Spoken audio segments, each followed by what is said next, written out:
नमस्कार, मैं हूं गिरजा राव और आप देख रहे हैं वंदे मातरम न्यूज। खबरों में आगे बढ़ने से पहले आइए नजर डालते हैं आज की सुर्खियों पर। आंगनबाड़ी व स्कूलों में गैस सिलेंडर से बनेगा खाना।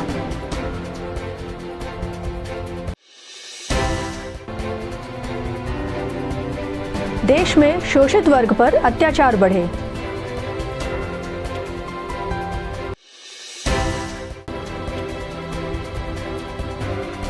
हृदय रोगियों की हुई मुफ्त जांच। अब खबरें विस्तार से। पोषण माह का समापन और सक्षम आंगनबाड़ी योजना का शुभारंभ किया गया। मुख्य अतिथि के रूप में प्रदेश के श्रम, उद्योग एवं वाणिज्य मंत्री लखनलाल देवांगन उपस्थित रहे। पूरे एक माह तक कुपोषण से निजात दिलाने के लिए महिला एवं बाल विकास व स्वास्थ्य विभाग द्वारा संयुक्त रूप से कार्य किया गया। गर्भवती महिलाओं को भी कुपोषण से बचने की दवाएं दी गईं। आगामी 2 अक्टूबर से जिले के सभी स्कूलों, आंगनबाड़ी केंद्रों, आश्रम व छात्रावासों में रसोई गैस सिलेंडर से भोजन तैयार किया जाएगा। लगभग इनकी संख्या 5000 है, जिसमें 2500 आंगनबाड़ी, 2000 विद्यालय और 500 आश्रम छात्रावास शामिल हैं। माताओं को यह संदेश देते हैं कि बच्चा अब सिर्फ ब्रेस्ट फीडिंग पर डिपेंडेंट नहीं है, उसे अन्य पौष्टिक आहार जो हम घर पर लोकली बनाते हैं वह भी खिलाएं और अन्नप्राशन इसकी बहुत ही अच्छी शुरुआत होती है। आज पूरे देश में माननीय प्रधानमंत्री जी और माननीय केंद्रीय महिला बाल विकास विभाग के द्वारा पूरे देश में 1 माह तक के अपने सक्षम आंगनबाड़ी केंद्र एवं राष्ट्रीय पोषण महाअभियान चला, जिसका समापन कार्यक्रम था। अभी हम सब लोगों ने केंद्रीय मंत्री जी का टेलीकास्ट में उनका देख रहे थे कि किस तरह से पूरे देश में कार्यक्रम चला, और निश्चित तौर पर खास करके कार्यक्रम के माध्यम से कुपोषित बच्चे हैं उनको कैसे कुपोषण से मुक्त दिलाया जाए और उनको विभाग के द्वारा एक अच्छा पौष्टिक आहार देकर उनके हमेशा निगरानी रखना और उनको कुपोषण से बाहर करना। आज हमारे कोरबा जिला में कुपोषित के बच्चे नहीं मिल पाते, इक्का दुक्का कहीं पर दिखते हैं, और उसको भी विभाग के द्वारा लगातार प्रयास जाता है कि उसको कुपोषण से मुक्ति दिलाया जाए। और कोरबा जिला में भी हमारे 2599 आंगनबाड़ी केंद्र हैं और सभी आंगनबाड़ी केंद्रों में यह संचालित किया गया। अच्छे काम करने वाले जो अधिकारी कर्मचारी हैं उनको सम्मानित भी किया गया, ताकि और लोगों को भी प्रेरणा मिले और वो भी अच्छा काम कर सकें। और आज समापन के अवसर पर हम सब लोग उपस्थित हुए, और इस तरह से कार्यक्रम के माध्यम से जब राष्ट्रीय मंत्रियों के द्वारा बताया जाता है तो पूरा देश में किस तरह से संचालित हुआ उसका भी हम लोगों को जानकारी मिला। और निश्चित तौर पर आने वाला समय पर भी हम लोग कोरबा में भी एक अच्छा वातावरण बने और हर लोगों को शासन प्रशासन की जो सरकार की योजनाओं का ज़्यादा से ज़्यादा लाभ मिले। और हम तो चाहते हैं कि प्रेस मीडिया से भी लगातार आह्वान करते हैं कि आप लोग दर्पण हैं, सरकार की जो भी योजनाएं हैं उसको धरातल में पहुंचाते हैं, जनता की आवाज़ को सरकार प्रशासन तक पहुंचाते हैं। तो आप लोग के माध्यम से ज़्यादा योजनाओं का प्रचार प्रसार हो और लोगों को ज़्यादा से ज़्यादा उसका लाभ मिल सके। राष्ट्रीय पोषण माह के समापन अवसर पर आज यहाँ माननीय मंत्री महोदय की उपस्थिति में कार्यक्रम किया गया है। महिला बाल विकास विभाग के साथ साथ स्वास्थ्य विभाग, ट्राइबल डेवलपमेंट, आयुष विभाग, इन सबों ने मिलकर पोषण संबंधी गतिविधियों का आयोजन किया। मुख्यतः जो मोस्टली गतिविधियां हैं वो आंगनबाड़ी केंद्र में आयोजन किया गया और जिले के सभी आंगनबाड़ी केंद्रों के द्वारा सुपोषण की तरफ लोगों को जागरूक करने का प्रयास किया गया है। और इसमें जिन्होंने उत्कृष्ट कार्य किया है उनको आज यहाँ पर सम्मानित भी किया गया। एनीमिया की रोकथाम और पोषण भी पढ़ाई भी पर फोकस किया गया, साथ ही साथ एक पेड़ माँ के नाम भी पोषण सप्ताह। पोषण माह को एक समग्र रूप से मनाया गया है, जिसमें एनीमिया की रोकथाम के साथ साथ जो कुपोषण को दूर करना है वो एक महत्वपूर्ण एजेंडा था। इसमें स्वास्थ्य विभाग और महिला बाल विकास विभाग ने समन्वित रूप से काम किया है और यह कार्यक्रम एक सतत चलने वाला कार्यक्रम है जो कि आगे भी चलता रहे। 2 अक्टूबर से अभी माननीय मुख्यमंत्री महोदय ने कलेक्टर कॉन्फ्रेंस में कोरबा जिले को निर्देश दिया था कि कोरबा जिले में डीएमएफ के फंड से जितने भी शैक्षणिक और आंगनबाड़ी संस्थाएं हैं जो कि जिले में लगभग 5000 की संख्या में हैं, उन सभी संस्थाओं में गैस सिलेंडर के साथ साथ गैस की रिफिलिंग भी उनको करके दी जाए, ताकि जो लकड़ी पे खाना बनाने की जो प्रथा है इस पर रोक लग सके। तो इसी उद्देश्य को पूरा करने के लिए 2 अक्टूबर को माननीय मंत्री महोदय की के अध्यक्षता में इस कार्यक्रम की शुरुआत की जाएगी, जिनमें कि हम 2500 से ज़्यादा आंगनवाड़ी को, 2000 से ज़्यादा विद्यालयों को और लगभग 200 जो आदिवासी बालक आश्रम छात्रावास हैं उनमें गैस सिलेंडर के साथ साथ पूरे साल भर में गैस की रिफिलिंग भी करवाई जाएगी। उद्देश्य यह है कि किसी भी शैक्षणिक संस्था में और आंगनवाड़ी में लकड़ी पे जो खाना बनने की परंपरा है उसको पूर्ण रूप से बंद कर दिया जाए। जिले में 700 सक्षम आंगनबाड़ी का उद्घाटन है, अब जगह चिन्हित हो गए कहाँ होना है? इन सक्षम आंगनवाड़ियों का चिन्हांकन पहले ही किया जा चुका था। इन सक्षम आंगनवाड़ियों में डीएमएफ के फंड से भी काफ़ी सुविधाएं प्रदान की गई हैं और साथ ही शासन के तरफ से भी इन आंगनवाड़ियों के जीर्णोद्धार और मरम्मत सब के लिए राशि आई थी और इन सभी राशि का प्रयोग करके उन आंगनवाड़ी को सक्षम आंगनवाड़ी के रूप में विकसित किया। बहुजन समाज पार्टी द्वारा निकाली गई आत्मसम्मान व स्वाभिमान यात्रा रविवार को कोरबा पहुंची। दशहरा मैदान में एक सभा भी की गई। वक्ताओं ने आरोप लगाया कि छत्तीसगढ़ में अनुसूचित जाति, अनुसूचित जनजाति और पिछड़े वर्ग के लोगों पर अत्याचार किया जा रहा है, इसलिए यह यात्रा निकाली गई है। केंद्र सरकार अदालत के माध्यम से आरक्षण को समाप्त करना चाहती है। उपवर्गीय भागों में आरक्षण को बांटने से समाज में विभाजन होगा। बसपा किसी भी स्थिति में समाज का विभाजन नहीं चाहती है कि बहुजन समाज पार्टी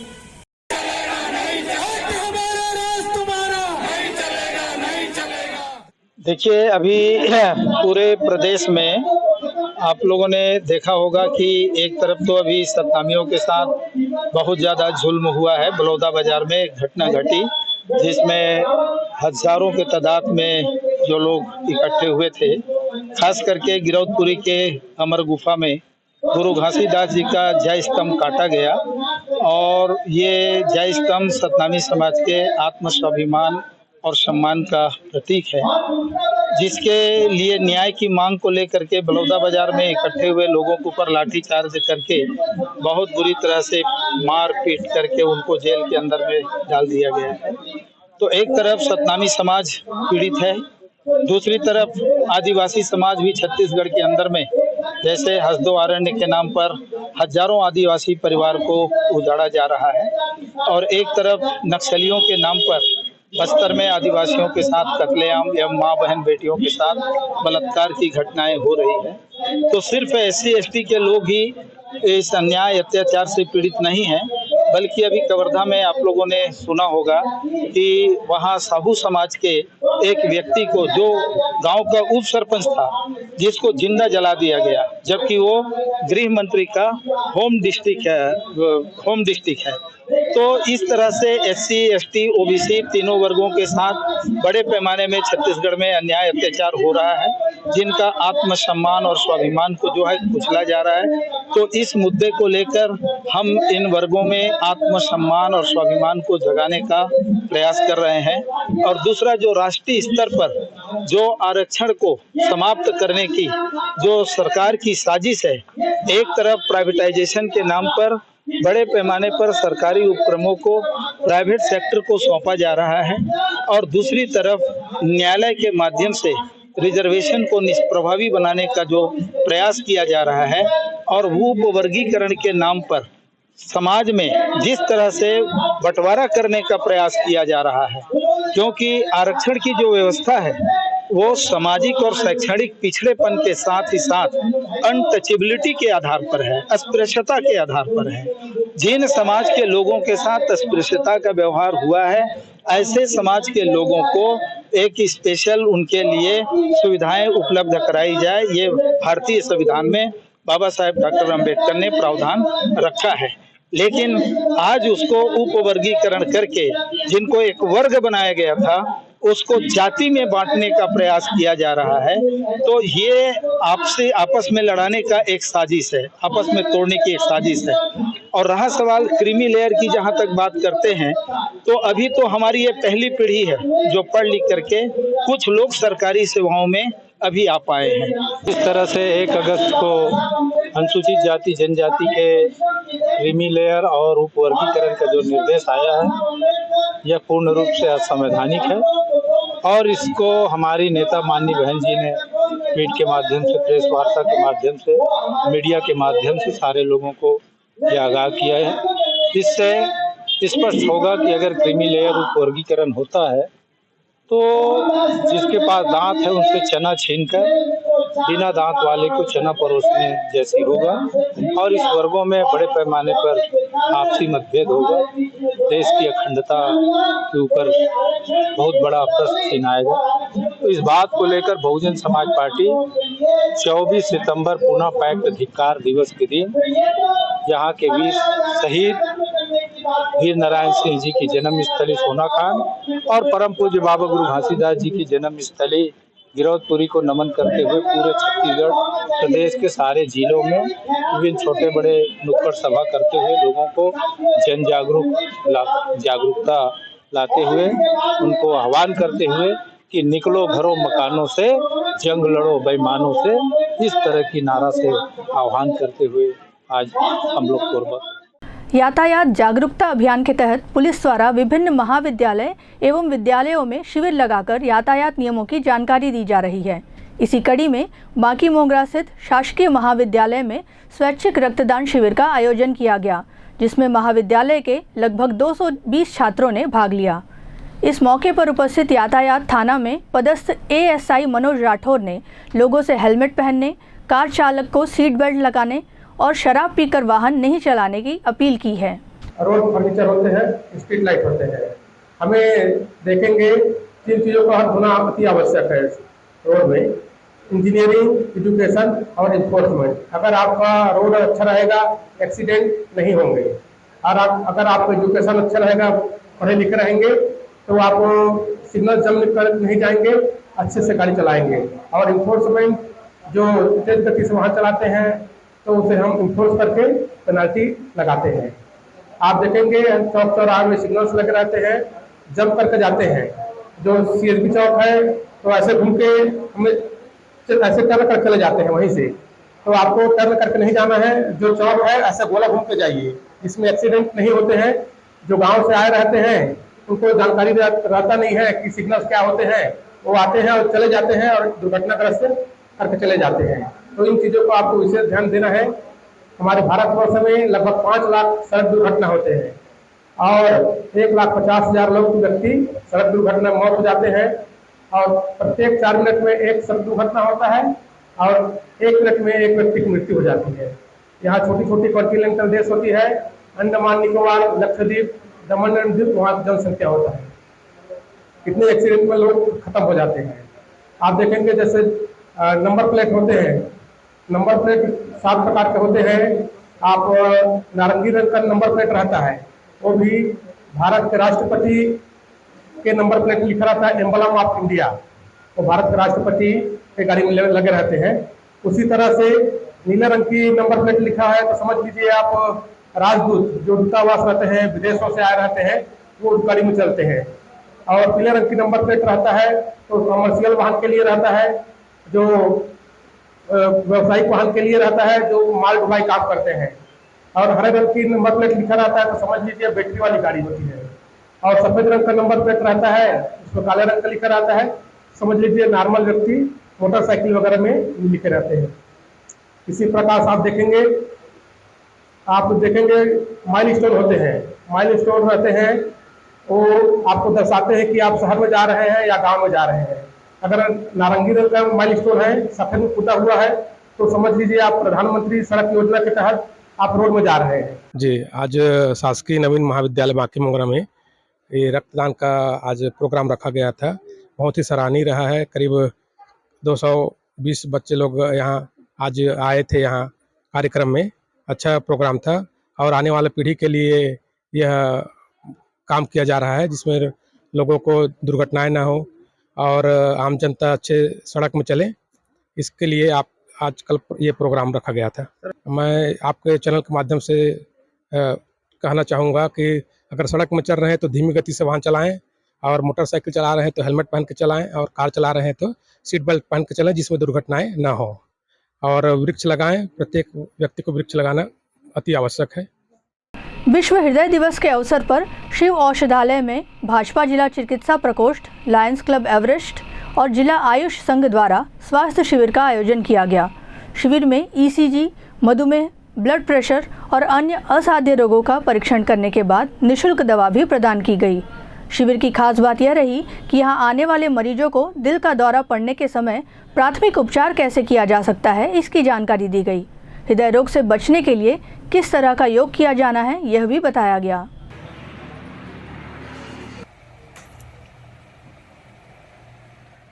आज भारतीय जनता पार्टी चिकित्सा प्रकोष्ठ के तत्वाधान में भारत के यशस्वी प्रधानमंत्री नरेंद्र मोदी जी के जन्म दिवस 17 सितंबर से 2 अक्टूबर तक स्वच्छता सेवा पखवाड़ा सप्ताह मनाया जाता है। उसी तारतम्य में भारतीय जनता पार्टी चिकित्सा प्रकोष्ठ कोरबा के तत्वाधान में निःशुल्क आयुर्वेद योग चिकित्सा परामर्श शिविर का आयोजन किया गया है। यह शिविर 29 सितंबर को आज आयोजित किया गया है। तो 29 सितंबर विश्व हृदय दिवस के रूप में मनाया जाता है। तो हृदय दिवस पर इसको विशेष फोकस किया गया है, जिसमें आने वाले रोगियों की हृदय की प्रारंभिक जाँच, जो जिसके कारण से हृदय रोग होता है उसको पता चलता है, उसमें ECG जो होती है जाँच, उसको किया जा रहा है निःशुल्क यहाँ पर। साथ ही आप देखे होंगे अभी आज आए दिन कहीं ना कहीं कोई हृदयाघात के कारण से अकारण काल कवलित हो जा रहे हैं, जिसका प्रारंभिक उपचार के रूप में एक CPR थेरेपी होती है, जिसको सावित्री आसन के नाम से भी जाना जाता है। उसकी विशेष प्रशिक्षण, ट्रेनिंग और उसका प्रायोगिक प्रशिक्षण यहाँ पे लोगों को दिया जा रहा है, जिससे वे अपनाकर प्राथमिक उपचार करके हृदयाघात के रोगी को तुरंत बचा सकते हैं और इसके अच्छे परिणाम लोगों को मिले भी हैं। साथ में हृदय को ताकत देने के लिए एक अर्जुन चीर क्वाथ विशेष तैयार किया हुआ है, उसको दिया जा रहा है, जो हृदय को ताकत देता है, जो हृदय को शक्ति प्रदान करता है। उसको न केवल पिलाया जा रहा है, बल्कि उसको बनाने की विशेष एक विधि होती है, उसके हिसाब से उसको बनाने की विधि का भी यहाँ प्रशिक्षण दिया जा रहा है। और उसमें मधुमेह रोगी की शुगर की जाँच निःशुल्क की जा रही है, BP की जांच निःशुल्क की जा रही है। साथ ही सभी प्रकार के रोगों की निःशुल्क जांच करने के साथ साथ उससे संबंधित औषधियाँ भी निःशुल्क। कोतवाली थाना अंतर्गत नहर मार्ग पर स्थित गीतावली कॉलोनी में निर्माण कार्य चल रहा है। मकान के स्टोर रूम में सेंध लगाकर अज्ञात लोगों द्वारा वहां रखी cutter machine, gypsum machine, vibrator machine सहित लगभग 20,000 रुपए का सामान चोरी कर लिया गया। इसकी सूचना पुलिस को दी गई है।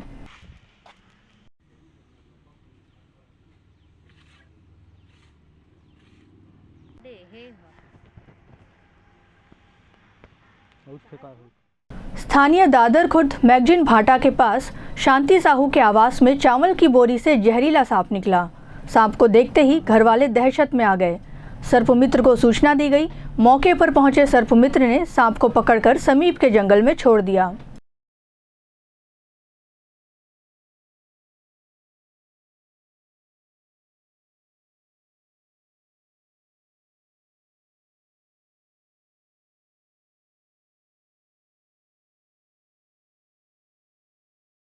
CSEB पुलिस चौकी अंतर्गत ढेंगुर नाला में 26-27 सितंबर की रात एक व्यक्ति का शव बरामद किया गया, जिसकी पहचान नहीं हो पाई है। उसके एक हाथ का पंजा गायब है। पुलिस ने मृतक के शव का पोस्टमार्टम कराने के बाद कफन दफन कर दिया। ढेंगुर नाला में रेलवे पुल के नीचे में 26-27 की रात में सूचना हमको मिला कि एक शव दिखाई दे रहा है। मोहल्ले के लोग बताए तो हमारा स्टाफ चौकी CSB का, रामपुर का, बालको का, तीनों थानों के स्टाफ पहुँचे। वहाँ उसको जाके देखे और फिर गोताखोरों को व्यवस्था किए कि अगर वही उधर पानी में होगा तो बाहर निकलवा लेंगे। गोताखोर भी बुलवाए गए, लेकिन वो थोड़ा सा एक झाड़ी के किनारे में था और उसको निकलवा के किनारे किए। वो अज्ञात सब है। एक पंजा भी उसका दिखाई नहीं दे रहा है और उसको ला के यहाँ मर्चरी में रखे थे रात में। उसको अब 72 घंटे का रहता है उसमें। तो परिजनों को पता तलाश किए हैं, सब पूरे बालकों में अपन जितने पार्षद हैं उनके ग्रुप में डलवाए हैं, पेपरों में भी उसका दिए हैं, आसपास थानों में भी सूचना है कि कहीं कुछ पता चले, लेकिन अभी तक सफलता परिजनों को खोजने का नहीं मिल पाया है। तो आज उसका पंचनामा PM का कार्रवाई कर रहे हैं, कफन दफन कराएंगे और उसका जगह का ध्यान विशेष रखा जाएगा कि जैसे परिजन मिल जाते हैं तो आगे की कार्रवाई भी किया जा सके। तो इसीलिए अभी अंडरवर्ल्ड में पहुँचे हैं हम लोग। सर जांच में क्या समझ में आया, क्या है, मर्डर है कि क्या है? नहीं, अब वो PM के बाद देखो उसके शॉर्ट PM को अपन बोले हैं तो क्या बोलते हैं डॉक्टर साहब। क्लियर हो, क्योंकि वो तो बॉडी पानी में था तो पूरा फूल गया है, उससे क्लियर कुछ समझ में आता नहीं है। और परिजन अगर मिलते तो और सफलता मिलता, तो उसी के प्रयास में है कि परिजन हमको कैसे मिल जाए। परिजन मिल जाएंगे तो उसमें हम लोग और आगे सफलता पा सकते हैं। अखिल भारतीय महिला फेडरेशन छत्तीसगढ़ राज्य का सम्मेलन 28 व 29 सितंबर को किरंदुल बचेली में संपन्न हुआ। इस सम्मेलन में कोरबा जिले से भी महिलाओं ने भाग लिया। सम्मेलन के दौरान महिला अधिकारों एवं महिलाओं के विरुद्ध होने वाले अत्याचारों के संबंध में चर्चा की गई। महिला आंदोलन को सशक्त बनाने का निर्णय लिया गया।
प्रधानमंत्री नरेंद्र मोदी के जन्मदिन 17 सितंबर से प्रारंभ हुआ स्वच्छता ही सेवा पखवाड़ा का समापन आगामी 2 अक्टूबर को किया जाएगा।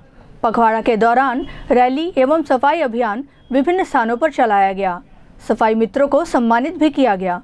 नगर पालिक निगम कोरबा द्वारा विभिन्न कार्यक्रम आयोजित किए गए। स्वच्छता ही सेवा पखवाड़ा हमने 17 सितंबर से स्टार्ट किया था और इस पखवाड़े के अंतर्गत हमने विभिन्न वार्ड्स में कुछ जगहों पे डिसेंट्रलाइज्ड एक्टिविटीज़ करवाई हैं, जैसे स्कूलों में अलग अलग टाइप के कंपटीशन, निबंध हो गया, स्लोगन राइटिंग हो गया। इसके साथ साथ हमने कुछ स्कूल्स में वॉल राइटिंग कराई है। कबाड़ का जुगाड़ हमने कंपटीशन करवाया है, बच्चों ने मॉडल्स बनवाए हैं। साथ ही साथ में एक सेंट्रल तरीके से हमने कुछ बड़े आयोजन किए हैं, जैसे हमने हाल ही में स्वच्छता ही सेवा रैली का आयोजन किया था। तो बेसिकली हमारा उद्देश्य ये है कि सभी जो हमारे नागरिक गण हैं उनमें एक जागरूकता लेकर आना स्वच्छता के प्रति, और इसमें साथ ही साथ जो हमारे जितने भी कर्मचारी हैं उनके वेलफेयर के लिए हमने काफ़ी कुछ चीज़ें हमने प्लान की थी और हमने एग्जीक्यूट की हैं। जैसे हमने सभी हमारे जितने सफाई मित्र हैं उनका मेडिकल जांच करवाया है, उनका शिविर हम ऑर्गेनाइज करवा रहे हैं, ताकि शासन की जो विभिन्न योजनाएं हैं जिनसे हो सकता है कि वो जुड़े ना हो, उनको हमने जोड़ने की कोशिश की है। और साथ ही साथ हम जो 2 अक्टूबर को हम एक कार्यक्रम करवाएंगे और सभी जितने हमारे सफाई मित्र हैं उनको हम जो भी अलग अलग टाइप के उपकरण होते हैं, उनकी यूनिफॉर्म वगैरह, उसका वितरण भी करवाएंगे। तो इसका समापन हम 2 अक्टूबर को हम प्लान कर रहे हैं। SCCL कोरबा के फुटबॉल मैदान में आयोजित कोरबा फुटबॉल लीग प्रतियोगिता का फाइनल मुकाबला खेला गया। फाइनल मुकाबले में बाकी मोगरा की टीम ने प्रतिद्वंदी टीम को हराकर विजेता का खिताब जीता।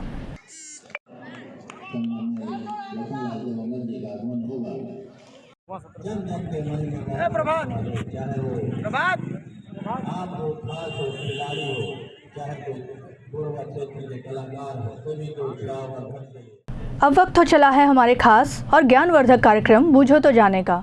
यह आम जनता से जुड़ने का हमारा प्रयास है, जिसमें हर क्षेत्र से सवाल पूछे जाएंगे और सही जवाब देने वालों को दिया जाएगा आकर्षक उपहार।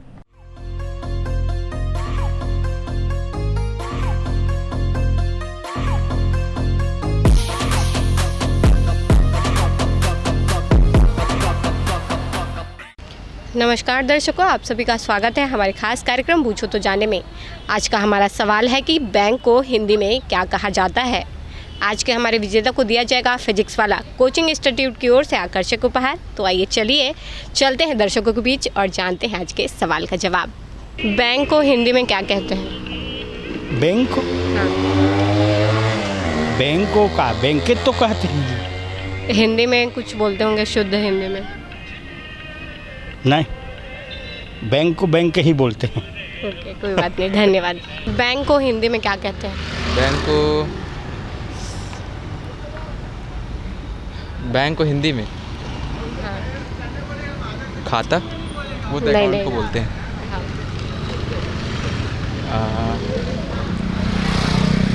जी नहीं पता। कोई बात नहीं, बैंक को हिंदी में क्या कहते हैं? मेरे को भी नहीं पता। कोई बात नहीं, धन्यवाद। बैंक को हिंदी में क्या कहते हैं? बैंक को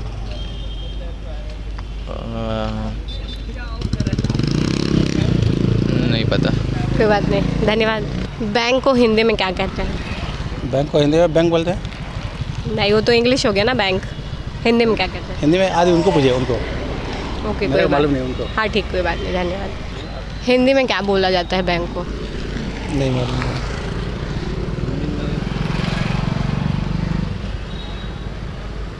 शाखा? नहीं, नहीं मालूम। कोई बात नहीं, धन्यवाद। बैंक को हिंदी में क्या कहा जाता है? बैंक को हिंदी में नहीं पता। कोरबावासी को मैसेज देना चाहेंगे? नहीं। ओके, ठीक है, धन्यवाद। बैंक को हिंदी में क्या कहते हैं? बैंक को क्या बोलते हैं? बैंक को पता नहीं। ओके, कोई बात नहीं, धन्यवाद। बैंक को हिंदी में क्या कहते हैं? बैंक को शाखा? नहीं, शाखा नहीं बोला जाता। और क्या हो सकता है? नहीं, याद नहीं है। और थोड़ा सा प्रयास करो, क्या पता। क्या बोलते हैं बैंक को? नहीं, याद नहीं आ रहा। कोरबावासी को कोई मैसेज देना चाहेंगे? बस ये देना चाहूँगा कि स्वस्थ रहे, मस्त रहे, और 5 घंटे की नवरात्रि में जो नाचते हैं वो 10 मिनट के आते में भी दिखाई दे। बस ये कहना चाहता हूँ। ठीक है, धन्यवाद। बैंक को हिंदी में क्या कहते हैं?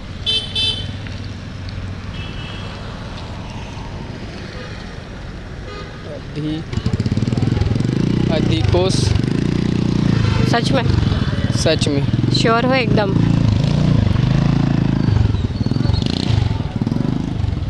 पक्का अधिकोष ही कहा जाता है? अधिकोष।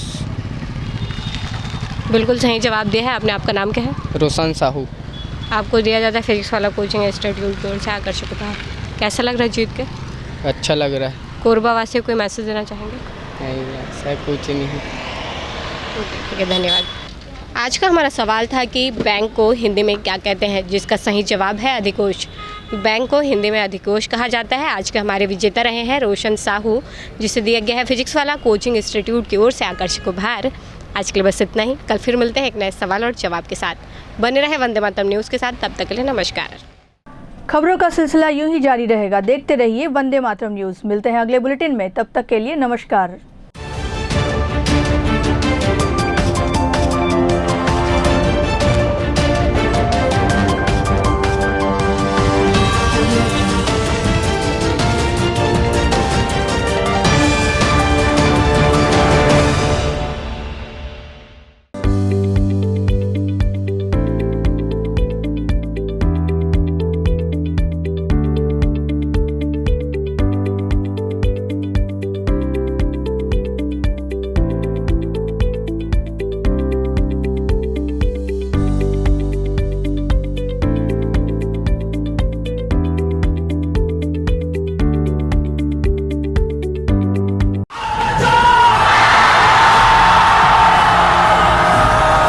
फाउंडेशन जेई नीट की तैयारी करने वाले स्टूडेंट्स और ड्रॉपर स्टूडेंट्स, अब आपके इंतजार पे पूर्ण विराम लगाने आ गया है फिजिक्स वाला आपके अपने शहर कोरबा में। अपने भविष्य को लेके चलिए एक सही राह पे फिजिक्स वाला के साथ। तो तैयार हो जाइए ऑफलाइन एजुकेशन में रिवॉल्यूशन के लिए। हमारा पता 2nd floor Shanti hero showroom, Kosabadi Chowk, Korba, Chhattisgarh.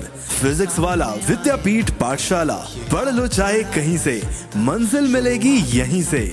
Session 2024 and 25. Admissions open for JEE, NEET and Foundations from classes 8th to 12th and droppers. अधिक जानकारी के लिए आप इस हेल्पलाइन नंबर पे कॉल कर सकते हैं 7880189145। Happy learning.